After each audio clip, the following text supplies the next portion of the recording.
2 Chroniques, chapitre 3.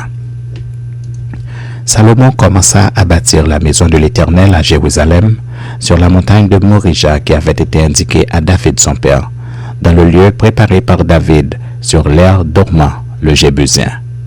Il commença à bâtir le second jour du second mois de la 4e année de son règne. Voici sur quel fondement Salomon bâtit la maison de Dieu. La longueur en coudées de l'ancienne mesure était de 60 coudées, et la largeur de 20 coudées. Le portique sur le devant avait 20 coudées de longueur, répondant à la largeur de la maison, et 120 de hauteur.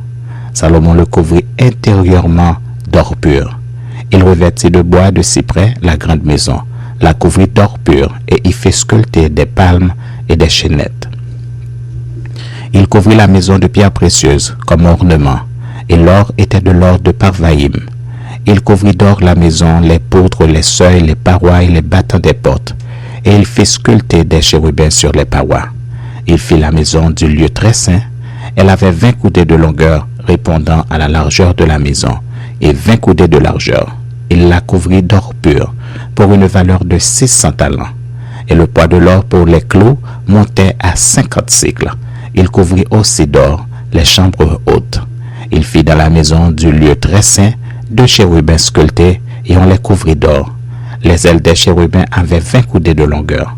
L'aile du premier, longue de 5 coudées, touchait au mur de la maison, et l'autre aile, longue de 5 coudées, touchait à l'aile du second chérubin.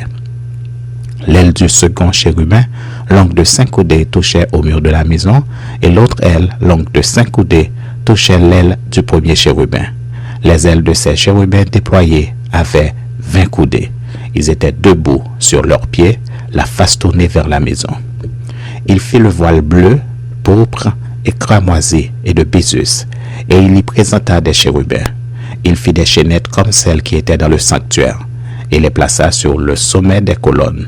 Et il fit 100 grenades qu'il mit dans les chaînettes. Il dressa les colonnes sur le devant du temple, l'une à droite et l'autre à gauche. Il nomma celle de droite Jachin et celle de gauche Boaz.